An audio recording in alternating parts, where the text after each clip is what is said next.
Hello guys, in this video I'm going to show you how to display Google Live Traffic on the QLD Traffic application. But first of all, I just want to mention, please don't forget to subscribe to our channel, because at 100,000 subscribers we are going to show you our YouTube revenue statistics and growth strategy, how to make money online. So let's jump into it. First of all, open the application on your device.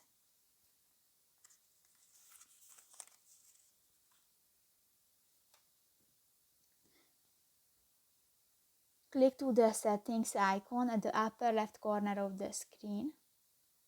And in the filtering options section, you can find the last option, the show Google Live Traffic.